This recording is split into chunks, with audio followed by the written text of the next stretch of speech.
친간하는 이야기 3장 2편 136페이지.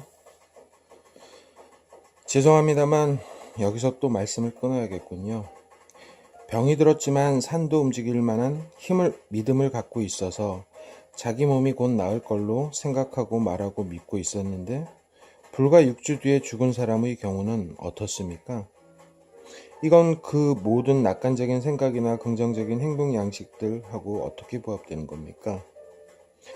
아주 좋다. 너는 계속 까다로운 질문들을 던지고 있다. 이건 좋은 일이다.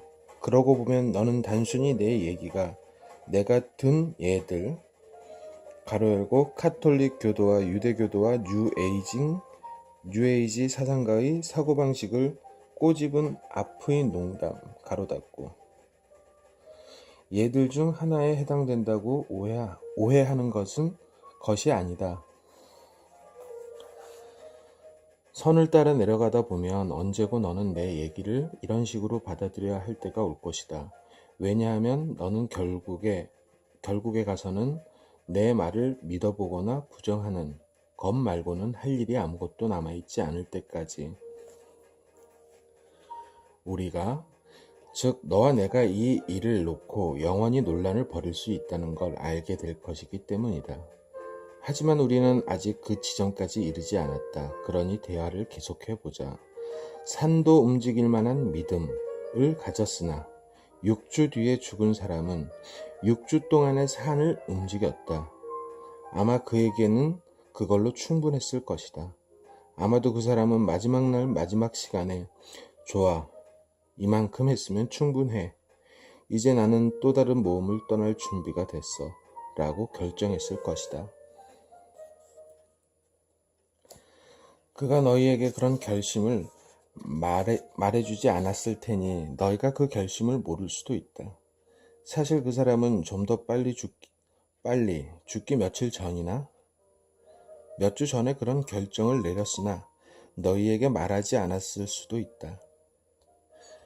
누구에게도 말하지 않았을 수 있다.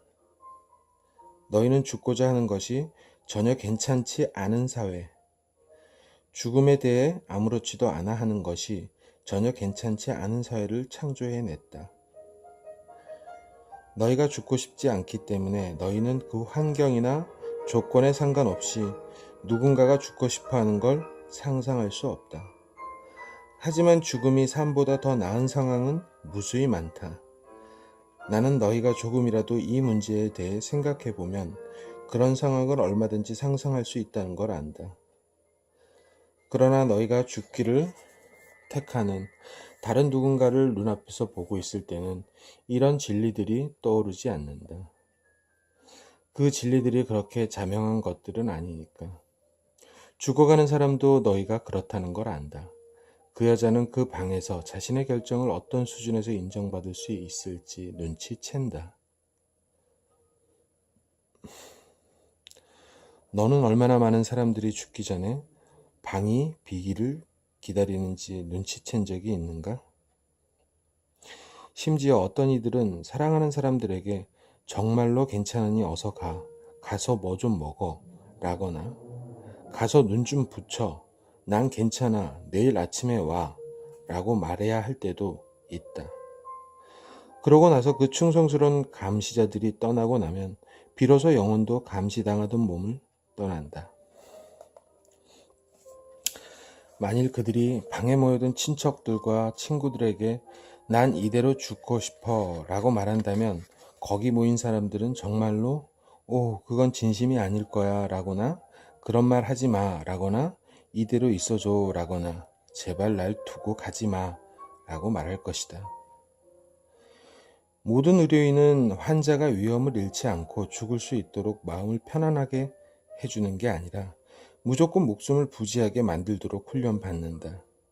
너도 알다시피 의사나 간호사에게 죽음은 실패를 뜻한다. 친구나 친척에게 죽음은 재앙이다. 오로지 영혼에게만 죽음은 구원이고 해방이다. 죽어가는 사람들에게 너희가 줄 수 있는 최대 선물은 그들이 평온하게 죽을 수 있게 해주는 것이다. 그들 생의 가장 결정적인 순간에 그들이 견뎌야 한다거나 계속 힘들어해야 한다거나 자신들을 염려해 줘야 한다고 생각하는 게 아니라, 그러므로 자신이 살 거라 말했고 살 거라 믿었으며 심지어 살게 해달라고 기도까지 한 그 사람은 아마도 십중팔구 영혼의 차원에서 마음을 바꾸는 경험을 했을 것이다. 이제는 다른 목표들을 추구하기 위해 영혼이 몸에서 벗어날 때가 왔다는 결정을 내리는 것 말이다. 영혼이 이런 결정을 내릴 때 몸의 어떤 행동도 그 결정을 바꿀 수 없다. 마음의 어떤 생각도 그것을 변경할 수 없다. 우리는 죽음의 순간에 이르러서야 몸, 마음, 영혼의 3기조 중에 어느 것이 만사를 경영하는지 깨닫게 된다. 너희는 평생토록 자기 몸이 자기라 여긴다. 너희는 간혹 자기 마음이 자기라 여기기도 한다. 너희는 죽음의 순간에 이르러서야 비로소 자신이 참으로 누구인지 찾아낸다. 그런데 몸과 마음이 영혼에게 고분고분 귀 기울이지 않는 경우들도 있다. 이런 상황도 내가 묘사한 시나리오 가로 열고 믿음을 가졌지만 6주 후에 죽은 사람 이야기 가로 닫고 시나리오를 만들어낼 수 있다. 사람들이 가장 하기 어려운 일이 자기 영혼의 말을 듣는 것이다. 가로 열고 극소수의 사람들만이 그렇게 한다는데 유의하라. 가로 닫고. 이제 영혼이 앞장서서 몸을 떠날 때가 왔다는 결정을 내리는 경우가 자주 일어난다. 영혼의 영원한 하인들인 몸과 마음은 이 말을 듣게 되며 그와 더불어 유리, 가정이 시작된다. 그런데 마음, 가로 열고 에고, 가로 닫고, 마음은 그 결정을 받아들이고 싶어 하지 않는다. 결국 이것은 마음이라는 존재의 종말을 뜻한다. 그래서 마음은 몸에게 죽음에 저항하라고 지시한다. 몸 역시 죽고 싶지 않기 때문에 이 지시를 기꺼이 이행한다. 몸과 마음의 창조물인 외부 세계는 몸과 마음이 이런 결정을 크게 격려하고 크게 칭찬한다. 그렇게 해서 그 책략은 확정된다. 이제 이 지점에서는 영혼이 얼마나 간절히 떠나고 싶어 하는지에 모든 것이 달려있다. 만일 여기서 떠나는 게 그렇게 급하지 않다면 영혼은 좋다. 너희가 이겼다. 너희와 함께 좀 더 머무르겠다고 말할 수도 있다. 그러나 그대로 머무는 것이 더 높은 일정에 아무 도움도 되지 않음이 분명할 때면, 즉 자신이 그 몸을 통해서는 더 이상 진화할 방법이 없다는 게 분명할 때면 영혼은 떠날 것이고 그 무엇도 막을 수 없을 것이다. 그렇게 하려 해서도 안 될 것이고, 영혼은 자신의 목표가 진화라는 걸 확실히 알고 있다. 진화야말로 영혼의 유일한 목표이자 그것이 영적 목표다. 그것은 몸의 성취나 마음의 성숙에는 관심이 없다. 영혼에게는 이런 것들이 전혀 무의미하다. 또 영혼은 몸을 떠나는 일이 별다른 비극이 아니란 것도 분명하게 알고 있다. 여러 가지 면에서 비극은 몸속에서 일어난다.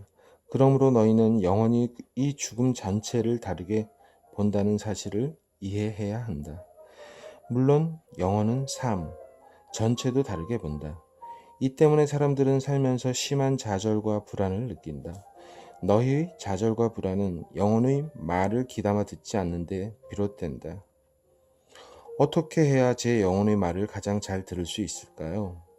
설사 정말 영혼이 보스 같은 존재라 해도 제가 수뇌부 가로 열고 영혼을 뜻한다 가로 닫고 수뇌부에서 내려온 지시문들을 받고 있음을 어떻게 확신할 수 있습니까? 아마도 너는 영혼이 추구하는 바를 파악하는 일을 가장 먼저 해야 할 것이다. 영혼에 대해 판단하는 짓을 그만두고. 제가 저 자신의 영혼에 대해 판단하고 있다고요? 끊임없이. 나는 방금 전에 죽고 싶어하는 자신에 대해 너희가 어떤 식으로 판단하는지 보여주었다. 너희는 자신이 살고 싶어 한다고 참으로 살고 싶어 한다고 판단한다. 또 너희는 자신이 웃고 싶어 한다고 판단하고 울고 싶어 한다고 판단하며 이기고 싶어 하고 지고 싶어 한다고 판단한다. 즉 기쁨과 사랑을 체험하고 싶어 한다고 판단한다. 특히 너는 자신이 지고 싶어 하는 판단을 잘 내는다. 제가요? 너는 어디선가 자신이 기쁨을 부정하는 게 신성한 태도요. 삶을 찬양하지 않는 게 성스러운 태도라는 사고방식을 만난 적이 있다. 너는 자신에게 말해왔다. 부정하는 건 좋은 일이라고. 부정하는 게 나쁘다고 말씀하시는 건가요? 그건 좋은 것도 아니고 나쁜 것도 아닌 그냥 부정일 뿐이다. 만일 너 자신을 부정하고 나서 기분 좋게 느낀다면 내 세계에서 그것은 좋은 것이다. 만일 내가 기분 나쁘게 느낀다면 그것은 나쁜 것이다. 대개의 경우엔 너는 판단하지 못한다. 너는 그래야 한다고 자신에게 속삭이면서 자신을 이런 저런 식으로 부정한다. 그러고 나서 너는 그렇게 한 건 좋은 일이었다고 말한다. 하지만 왜 자신이 기분 좋게 느끼지 못하는지 의아해한다. 그러므로 맨 먼저 할 일은 자신에 대한 이런 판단들을 그만두는 것이다. 영원히 바라는 것이 무엇인지 깨닫고 그 바람과 함께 가라. 영혼과 더불어 가라. 영원히 추구하는 것은 내가 상상할 수 있는 것 중에서 가장 고귀한 사랑의 느낌이다. 바로 이것이 영혼의 바람이다. 바로 이것이 영혼의 목표다. 영혼은 그 느낌을 추구한다. 지식이 아니라 느낌을. 지식은 이미 갖고 있지만 지식은 개념에 불과하다. 느낌은 체험이다. 영혼은 자신을 느끼고자 하며 직접 체험하며 자신을 알고자 한다. 가장 고귀한 느낌이란 존재 전체와 하나가 되는 체험이다. 이러한 체험은 영혼이 갈망하는 진리로의 위대한 복기다. 이것이 완벽한 사랑의 느낌이다. 완벽한 사랑이란 완벽한 흰 빛이 일반 빛깔에 대해 어떤 관계인지 느끼는 것이다. 사람들은 흔히 흰 빛을 아무 빛깔도 없는 상태라고 생각한다. 그렇지 않다. 흰 빛은 모든 다른 빛깔을 다 포함한다. 흰 빛은 존재하는 모든 다른 빛깔이 섞인 것이다. 사랑 역시 감정, 가로 열고, 증오, 분노, 정욕, 질투, 탐욕, 가로 닫고, 감정이 전혀 없는 상태가 아니라 모든 감정의 합이다. 그것은 그 모든 감정의 총화이며 모든 것이다. 그러므로 영원히 완벽한 사랑을 체험하려면 인간의 모든 감정을 다 맛봐야 한다. 내가 이해하지 못하는 것에 무슨 수로 연민을 느낄 수 있겠는가? 내가 한 번도 체험하지 못한 감정을 다른 사람이 품고 있을 때 무슨 수로 그것을 용서할 수 있겠는가? 그러므로 우리는 영원히 밟아나가는 여행의 단순함과 그 외경스러운 위대함을 함께 보는 것이다. 우리는 마침내 그것이 무엇에 이르고자 하는지 이해한다. 인간 영혼의 목표는 그 모든 것을 체험하는 것이다. 그 모든 것이 될 수 있도록. 인간의 영혼이 한 번도 아래에 있어 보지 않았다면 어떻게 위에 있을 수 있겠는가? 한 번도 오른쪽에 있어 보지 않았다면 어떻게 왼쪽에 있을 수 있겠는가? 차가움을 알지 못하고 어떻게 따뜻해질 수 있으며 악을 거부하고서 어떻게 선해질 수 있겠는가? 만일 선택할 것이 아무것도 없다면 그 영혼은 뭔가가 될 수도 없다. 영혼이 자신의 숭고함을 체험하려면 숭고함이 무엇인지 알아야 한다. 그리고 숭고함 외에 아무것도 존재하지 않는다면 영혼은 숭고함을 체험할 수 없다. 그러므로 영혼은 숭고하지 않은 공간에서만 숭고함이 존재한다는 걸 깨닫는다. 따라서 영혼은 숭고하지 않음을 절대로 비난하지 않는다. 영혼은 그것을 축복한다. 자신의 다른 부분이 드러나기 위해서는 반드시 존재해야 하는 자신의 일부를 그 속에서 보기 때문에. 물론 영혼이 하는 일은 우리가 숭고함을 선택하도록 만드는 것, 세상의 자신을 고르도록 만드는 것이다. 너희가 고르지 않는다 해도 비난하는 일 없이. 이것은 많은 생을 들여야 할 만큼 엄청난 과제다. 왜냐하면 너희는 자신이 선택하지 않은 것을 축복하기보다는 판단 내리기에 급급하고 뭔가를 잘못했다거나 나쁘거나 충분치 않다고 규정하는 데 급급하기 때문이다. 너희는 비난하는 것보다 더 고약한 일을 하고 있다. 사실 너희는 자신이 선택하지 않은 것에 해를 입히려 한다. 너희는 그것을 파괴하려 한다. 너희가 동의하지 않는 사람이나 장소나 사물이 있으면 너희는 그것을 공격한다. 자신의 종교에 맞서는 종교가 있으면 너희는 그것을 틀린 것으로 만들어 버린다. 자신의 생각과 상반되는 생각이 있으면 너희는 그것을 비웃는다. 자신의 이념과 다른 이념이 존재하면 너희는 그것을 배척한다. 너희는 잘못하고 있다. 왜냐하면 이렇게 하는 건 반쪽짜리 우주를 창조하는 것이기에. 그래서 다른 반을 거부하며 내칠 때 너희는 자신의 반조차 이해할 수 없게 된다. 이건 정말 하나같이 심오하군요. 감사합니다. 그 누구도 제게 이런 얘기를 해준 일이 없습니다. 적어도 이렇게 간단 명료하게는요. 그래서 저는 그 말씀을 이해하려 애쓰고 있습니다. 진심입니다. 하지만 이 중 일부는 이해하기 어렵습니다. 예컨대 당신은 우리가 옳은 것을 이해하려면 그런 것을 사랑해야 한다고 말씀하시는 듯합니다. 그건 예를 들면 우리가 악마도 끌어안아야 한다는 뜻인가요? 악마를 치유할 또 다른 방법이 있는가? 물론 진짜 악마 같은 건 없지만 내가 선택한 용어로 대답한다면 말이다. 치유란 모든 걸 받아들이고 나서 그중 가장 좋은 걸 선택하는 과정이다. 이걸 이해하겠느냐? 신 말고는 선택할 것이 전혀 없다면 너희는 신이 되길 선택할 수도 없다. 아니 잠깐만요.